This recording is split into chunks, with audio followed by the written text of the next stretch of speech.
Welcome to Tanishka பிளாங்க. இன்றைக்கி நம்ம என்ன டாபிக் பார்க்க போகிறோம் பார்த்தீங்கன்னா, லிஸ்ட் ஆஃப் ஸ்கூல்ஸ் தாங்க பார்க்க போகிறோம். இங்கே ஸ்கூலில் வந்து எப்படி அட்மிஷன் நடக்கும், அதோட ப்ராசஸ் என்னங்கிறது தாங்க பார்க்க போகிறோம். இங்கே பார்த்தீங்கன்னா, நீங்கள் இந்தியன்ஸாக இருந்தீங்கன்னா, இந்தியன் கண்ட்ரீஸில் உள்ள ஸ்கூல்ஸில் மட்டும்தாங்க போட முடியும். இப்போ ஸ்ரீலங்கன்ஸாக இருந்தீங்கன்னா, அதுக்குள்ள கண்ட்ரீஸ்க்குள்ள ஸ்கூல்ஸ் இருக்கும். அங்கே தாங்க நீங்கள் அட்மிஷன் போடுற மாதிரி இருக்கும்.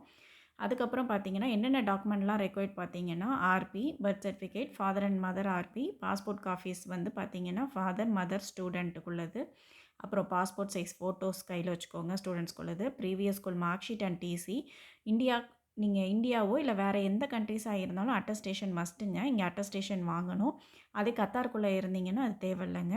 அதுக்கப்புறம் வேக்சினேஷன் சர்டிஃபிகேட்டும், அதுக்கப்புறம் பார்த்தீங்கன்னா அண்ட் ஹெல்த் கார்டு மஸ்ட்டுங்க. அதுக்கப்புறம் அட்மிஷன் ப்ராசஸ் பார்த்தீங்கன்னா, ஃபில் என்கொயரி அண்ட் அப்ளிகேஷன் ஃபார்ம்னு 2 இருக்குங்க. ஃபில் என்கொயரியில் பார்த்தீங்கன்னா ஃபாதர், மதர், ஸ்டூடெண்ட் டீட்டெயில்ஸ் மட்டும்தாங்க இருக்கும். அப்ளிகேஷன் ஃபார்மில் பார்த்தீங்கன்னா அவங்க ப்ரீவியஸ் ஸ்கூல் டீட்டெயில்ஸ்லேருந்து எல்லாமே இருக்குங்க. ஃபோன் நம்பர், மெயில் ஐடின்னு. அப்ளிகேஷன் ஃபார்மை வச்சு அந்த ஃபார்மில் உள்ள நம்பரை வச்சு தாங்க நீங்கள் கடைசி வர ட்ராக் பண்ணுறதே. அப்ளிகேஷன் ஃபார்ம் நம்பர் வந்து கண்டிப்பாக மஸ்ட்டுங்க. ஃபில் அண்ட் என்கொயரி ஃபார்ம் வந்து ஜஸ்ட்டு வந்து உங்களோட டீட்டெயில்ஸை மட்டும் இது ரெஃபர் பண்ணுறதுக்கு மட்டும்தான். அப்ளிகேஷன் ஃபார்மை வந்து நீங்கள் கண்டிப்பாக ஃபில் பண்ணி சப்மிட் பண்ணணுங்க. என்கொயரி ஃபார்மும் ஃபில் பண்ணணும், அப்புறம் அப்ளிகேஷன் ஃபார்மும் ஃபில் பண்ணணுங்க. அதுக்கப்புறம் பார்த்தீங்கன்னா என்ட்ரன்ஸ் எக்ஸாம் நடக்கும். அதுக்கப்புறம் தாங்க பிரின்சிபல் மேமோ இல்லை ஹெட் மிஸ்டர் அந்த மாதிரி இருக்கிறவங்களுக்கிட்ட வந்து இன்ட்ராக்ஷன் நடக்கும். அதுக்கப்புறம் தாங்க அட்மிஷன் போடுவாங்க. இது தாங்க எல்லா ஸ்கூல்லையும் மோஸ்ட்டாக நடக்கிற ப்ராசஸ்ஸு. இது எல்லா ஸ்கூலுமே மேக்ஸிமம் காமனாக தான் இருக்கும். சில ஸ்கூல்ஸ் வேணால் கொஞ்சம் மாற்றி நடக்குங்க. அதுக்கப்புறம் பார்த்தீங்கன்னா என்ட்ரன்ஸ் கொஸ்டின் பேட்டர்ன் பார்த்தீங்கன்னா, கேஜி 1க்கு வந்து மேக்ஸிமம் ஓரல் தான் இருக்கும். ரிட்டன் பார்த்தீங்கன்னா கலரிங்கு, அப்புறம் ஏபிசிடி 1 2 3 அந்த மாதிரி இருக்குங்க. கேஜி 2க்கு பார்த்தீங்கன்னா இதே same colouring, ABCD capital, small அந்த மாதிரி இருக்கும். அதுக்கப்புறம் பார்த்தீங்கன்னா கலரிங் இருக்கும். அப்புறம் வந்து அனிமல்ஸு, கலர்ஸு இந்த மாதிரி ஐடென்டிஃபிகேஷன் இருக்கும்.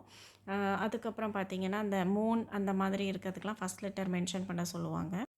கிரேடு 1 பார்த்தீங்கன்னா இங்கிலீஷ், மேக்ஸு, சயின்ஸு கண்டிப்பாக இந்த 3 சப்ஜெக்ட் இருக்குங்க. மேக்ஸ் பார்த்தீங்கன்னா நம்பர்ஸ், நம்பர் நேம்ஸு, அப்புறம் அடிஷன் அந்த மாதிரிலாம் இருக்கும். இங்கிலீஷ் பார்த்தீங்கன்னா கிராமர் இருக்கும் கண்டிப்பாக. அதோட டெக்ஸ்ட் புக்கை ரிவைஸ் பண்ணிக்கோங்க. அதுக்கப்புறம் சயின்ஸும் சேம் தாங்க. அதுவும் அதே மாதிரி டெக்ஸ்ட் புக் ரிவைஸ் பண்ணிக்கோங்க.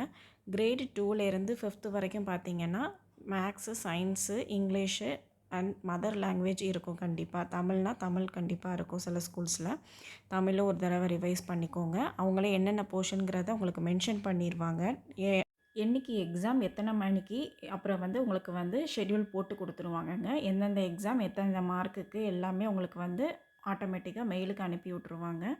இல்லைன்னா நீங்கள் நேரில் போய் அப்ளிகேஷன் ஃபார்ம் ஃபில் பண்ணி கொடுத்தீங்க அப்படின்னா உங்களுக்கு வந்து அந்த பேப்பர்ஸ் கொடுத்துருவாங்கங்க.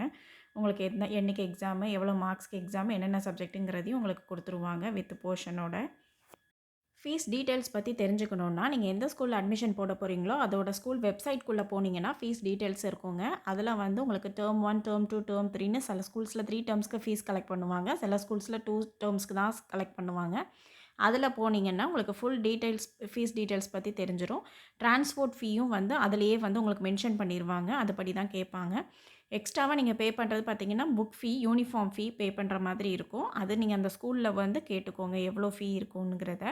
அதுக்கப்புறம் அதர்ஸ் பார்த்தீங்கன்னா, நம்ம நார்மலாக ஸ்போர்ட்ஸ் டே, ஆனுவல் டேக்கெலாம் வந்து ஃபீஸ் கலெக்ட் பண்ணுவாங்களா, அதை தாங்க மென்ஷன் பண்ணியிருக்கேன். ஸோ இந்த ஃபீஸ் டீட்டெயில்ஸ் தாங்க எல்லா ஸ்கூல்லேயுமே வந்து மேக்ஸிமம் கவர் ஆகிறது. இங்கே கத்தாரில் பார்த்தீங்கன்னா, இப்போ வந்து ஸ்கூல்ஸில் வந்து மார்னிங் ஷிஃப்ட், ஈவினிங் ஷிஃப்ட்னு போயிட்டுருக்குங்க. நீங்கள் எக்ஸாம் எழுதுறத எழுதிட்டு, அதுக்கப்புறம் ஷிஃப்ட் வந்து எந்த பேசிஸில் கிடைக்குதோ, அந்த பேசிஸில் வந்து நீங்கள் ஸ்கூலில் அட்மிஷன் போட்டுக்கோங்க. ஏன்னா, இப்போ ஸ்கூலில் அட்மிஷன் கிடைக்கிறதே ரொம்ப ரேராக இருக்குங்க. ஸோ, இதை வந்து நீங்கள் மனசில் வச்சுக்கோங்க. அப்புறம் என்ட்ரன்ஸ் எக்ஸாம் பார்த்தீங்கன்னா 3 கேட்டகரி இருக்குங்க. அதாவது சிப்லிங்ஸ் கோட்டானா வந்து உங்களுக்கு அக்டோபர், நவம்பர்லேயே அட்மிஷன் முடிஞ்சிருங்க. நான் சிப்லிங்ஸ் கோட்டா, அதாவது நியூவாக நீங்கள் அட்மிஷன் போடுறீங்க அப்படின்னா நவம்பர்லேருந்து உங்களுக்கு அட்மிஷன் போகுங்க. நீங்கள் நவம்பரில் வந்து வந்தீங்க, அப்ளை பண்ணீங்க அப்படின்னா உங்களுக்கு நவம்பர் ஆர் டிசம்பர்லேருந்து உங்களுக்கு எக்ஸாம் ஸ்டார்ட் ஆகும். பிப்ரவரி, மார்ச் வரை நடக்குங்க. அதுக்கப்புறம் அதில் பாஸ் பண்ணீங்கன்னா மட்டும்தான் உங்களை வந்து இன்ட்ராக்ஷன் செக்ஷனுக்கு கூப்பிடுவாங்கங்க. அதுக்கப்புறம் செகண்ட் அட்மிஷன் பார்த்தீங்கன்னா இங்கே ஜூன்லேருந்து செப்டம்பர்னு நடக்குங்க. அது வந்து சப்போஸ் டிசி வாங்கிட்டு யாரும் இந்தியாவுக்கோ இல்லை வேறு எந்த கண்ட்ரீஸ்க்கோ போகிறாங்க அப்படின்னா மட்டும்தான் உங்களுக்கு வந்து சீட் கிடைக்கும். அது வந்து ரேர் தாங்க.